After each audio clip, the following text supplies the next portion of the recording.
System in British India का part 2 होगा।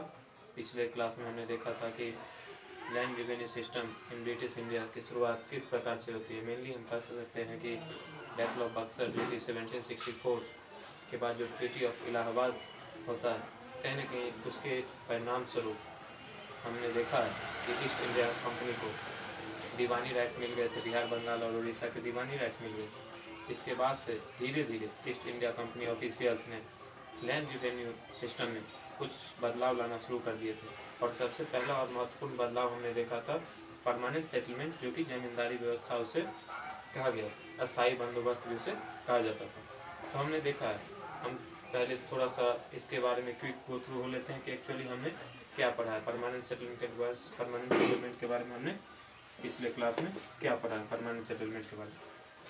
तो हमने देखा है, हमने क्या देखा है, हमने देखा है कि जो स्टार्टिंग था वो कहीं ना कहीं एक कंसेप्ट जॉन सोर ने दिया था, जो कि आगे चल के गवर्नर जनरल भी बनते, लेकिन इसे इंट्रोड्यूस करने वाले लॉर्ड कॉर्नवालिस थे। और साल 1793 ईस्वी में लॉर्ड कॉर्नवालिस ने परमानेंट सेटलमेंट सिस्टम को इंट्रोड्यूस किया था। और जो मोस्ट इम्पॉर्टेंट इसका टेरिटरी था वो 19% ऑफ ब्रिटिश इंडिया था। British India that was excluded the princely estate. जब हम प्रिंसली एस्टेट को अगर स्वतंत्र जो राजा महाराजा थे अगर उनको एक्सक्लूड कर दें तो रेस्ट जो बचा वो कहीं ना कहीं अंडर द ब्रिटिश कंट्रोल था। तो उसके 19% में कहीं ना कहीं परमानेंट सेटलमेंट जमींदारी व्यवस्था को लाया गया था।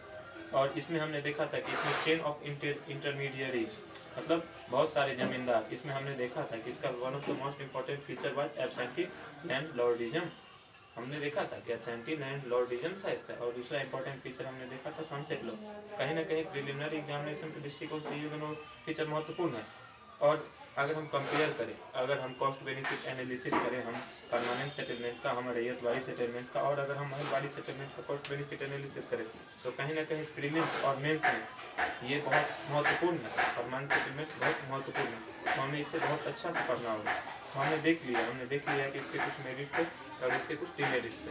हाँ, हम अगर बात करें कुछ issue related with the zamindari system तो हम 3 महत्वपूर्ण इशू के बारे में बात कर सकते हैं। पहला इशू हम कह सकते हैं कि फॉर द कल्टीवेटर्स, पहला इशू हम कह सकते हैं। दूसरा इशू हम कह सकते हैं फॉर द जमींदार, और तीसरा इशू हम कह सकते हैं फॉर द ऑफिशियल्स, जो ईस्ट इंडिया कंपनी के ऑफिशियल्स थे। तो कहीं ना कहीं ये 3 issue related with zamindari system, तो कहीं ना कहीं 3 प्रकार के इशू को हम देख सकते हैं जमींदारी सिस्टम में। पहला हम देख सकते हैं फॉर द कल्टीवेटर्स के लिए, और दूसरा हम देख सकते हैं फॉर द जमींदार्स के लिए जो इंटरमीडियरीज थे। कहीं ना कहीं मालिकाना हक हमने देखा है कि वो पीजेंट्स के पास नहीं था, वो कहीं ना कहीं जमींदार्स के पास मालिकाना हक था, और पीजेंट्स जमींदार्स को देते थे और जमींदार्स इन रिटर्न ऑफिशियल को देते थे। कहीं ना कहीं हमने देखा है, और कहीं ना कहीं ऑनरशिप यहाँ था, मालिकाना हक यहाँ था, और ये हेरिडिटरी हमने देखा है, ट्रांसफरेबल देखा है।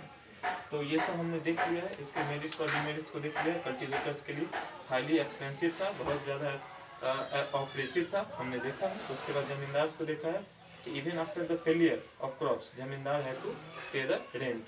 तो और देखा है ऑफिशियल के लिए क्या इशू था।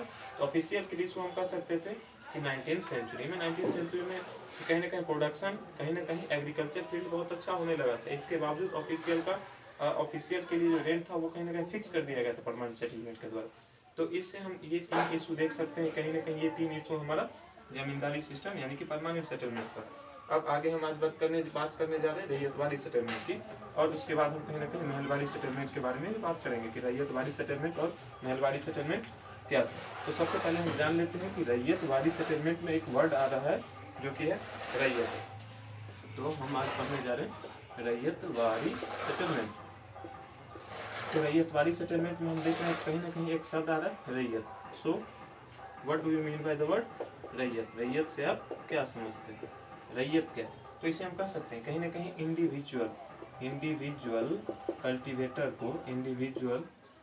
को कल्टीवेट करने वाले कल्टीवेटर को हम कहीं ना कहीं रैयत कह सकते हैं। पीजेंट को हम कहीं ना कहीं जो इंडिविजुअल थे उन्हें हम रैयत कह सकते हैं। तो रैयत के पास इसमें मालिकाना हक दे दिया गया था, ऑनरशिप यहाँ पे रैयत के पास अगर हमारा कंपेयर करने के लिए दिया जाए कि परमानेंट सेटलमेंट और रैयतवारी सेटलमेंट में क्या अंतर था, तो सबसे महत्वपूर्ण हम कह सकते हैं कि परमानेंट सेटलमेंट जो ऑनरशिप था वो कहीं ना कहीं इंटरमीडिएरी जो कि जमींदार थे उनको दिया गया था, लेकिन यहाँ पर रैयतवारी सेटलमेंट जो एक्चुअल कल्टिवेटर थे उन्हें कहीं ना कहीं ऑनरशिप दे दिया गया था।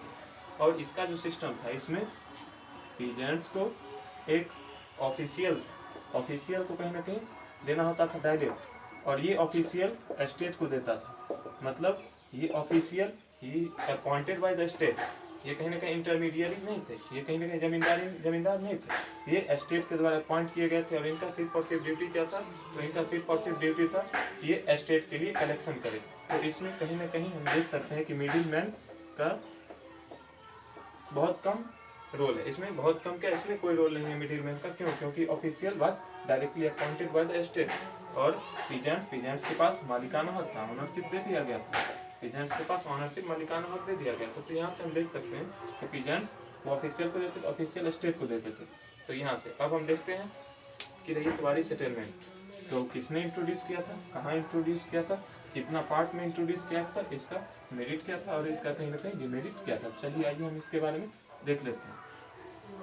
तो सबसे हम पहले बात करेंगे कि 51% of British India 51% of British India में इंट्रोड्यूस किया गया था। और ये जो इंट्रोड्यूस किया गया था ये कहीं ना कहीं south western part of British India, south western part of British India कहीं ना कहीं इसमें ये इंट्रोड्यूस किया गया था। और कितना इसका 51%। और जो इंट्रोड्यूस करने वाली चीज प्रीलिम्स एग्जाम यूपीएससी ने प्रीलिम्स एग्जाम में एक बार पूछ रखा है कि who introduce the Ryotwari settlement. तो उसमें दिया गया था कि हमारा दो, एक थॉमस मुनरो एंड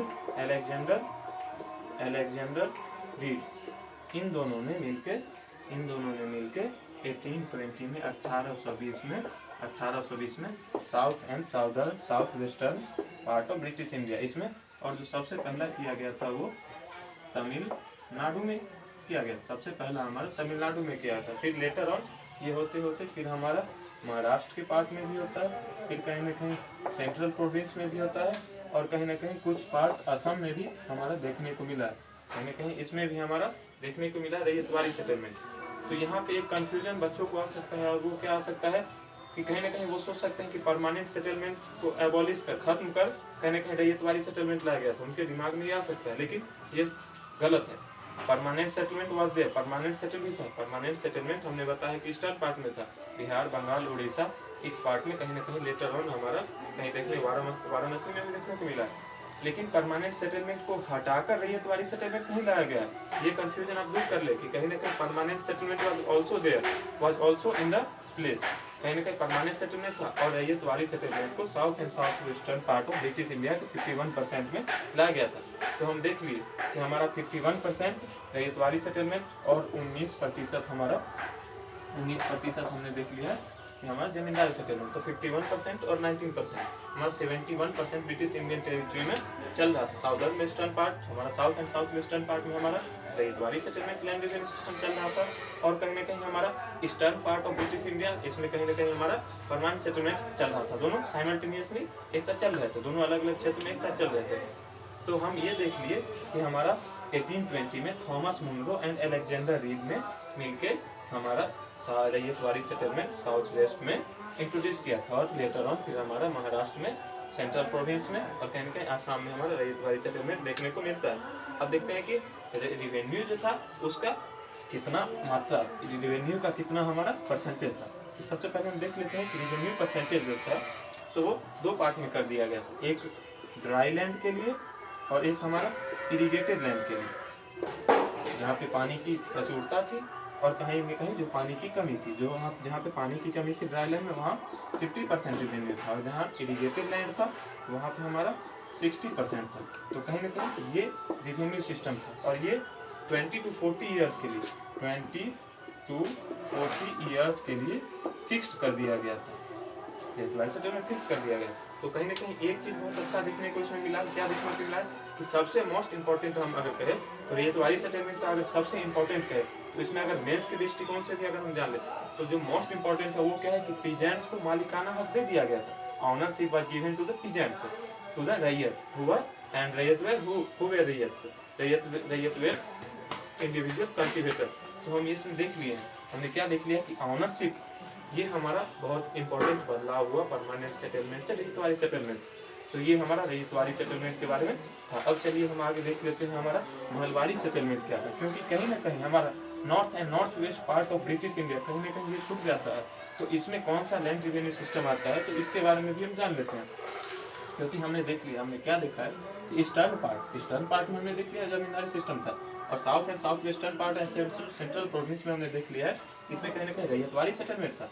तो अब वहीं पे हम देखते हैं कि हमारा एक तीसरा सेटलमेंट है जिसे हम महलवारी सेटलमेंट कहते हैं, महलवारी सेटलमेंट कहते हैं। तो सबसे पहले इसमें हम देख लेते हैं कि एक्चुअली यहाँ पे भी एक वर्ड है महल।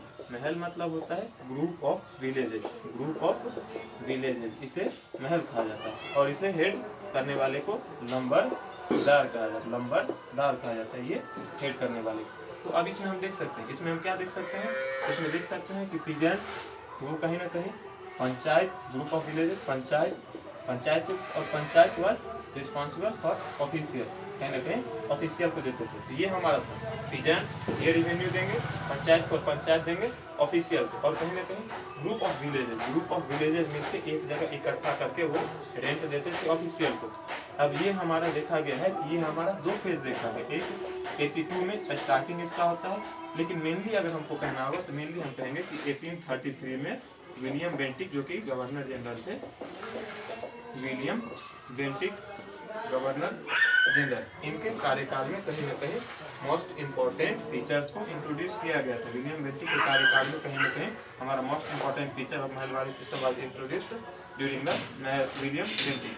तो यहाँ से हमें एक चीज समझ में आता है, हमें समझ में आता है कि 1822 एंड 1822 हम देख सकते हैं कि 1822 में हमारा ये हॉल्ट मैकेंजी ने कहीं ना कहीं 1822 में सबसे स्टार्टिंग में कंसेप्ट दिया था महलवारी सेटलमेंट का, लेकिन 1833 ईस्वी में विलियम बेंटिक जो कि गवर्नर जनरल थे उनके कार्यकाल में fully implemented and introduced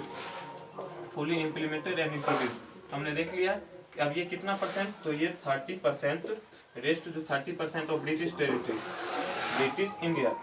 British India हमने देख लिया कि 51% में रैयतवारी सेटलमेंट जा रहा था और 19% में हमारा जमींदारी सिस्टम जा रहा था। तो जो रेस्ट 30% बचा उसमें कहीं ना कहीं हमारे पास क्या था, हमारे पास महलवारी सेटलमेंट था। और महलवारी सेटलमेंट का हमने देख लिया कि north and north western part of British India, और हाउ मच टेरिटरी, तो 30% ऑफ ब्रिटिश टेरिटरी कहीं ना कहीं इसमें हमारा देखने को मिलता है। अब हम देख लेते हैं इसमें कौन कौन सा था। हम मेनली कह सकते हैं उस टाइम का पंजाब, जो कि उस टाइम का पंजाब, आज इसमें कहीं ना कहीं हमारा नॉर्थ वेस्ट में लाहौर भी आता है, पाकिस्तान का लाहौर भी आता है, इसमें कहीं ना कहीं हम उत्तर प्रदेश का भी कुछ देख सकते हैं, आगरा देख सकते हैं, हिमाचल प्रदेश देख सकते हैं, उत्तराखंड के बारे में देख सकते हैं। तो ये सारा टेरिटरी में कहीं ना कहीं महलवारी सेटलमेंट को इंट्रोड्यूस किया गया था।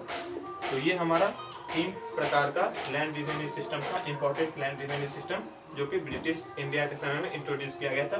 तो सबसे पहला हमने पढ़ा परमानेंट सेटलमेंट, जो कि 1793 में लॉर्ड कॉर्नवालिस ने इंट्रोड्यूस किया था, 19% ऑफ ब्रिटिश टेरिटरी में इंट्रोड्यूस किया गया था।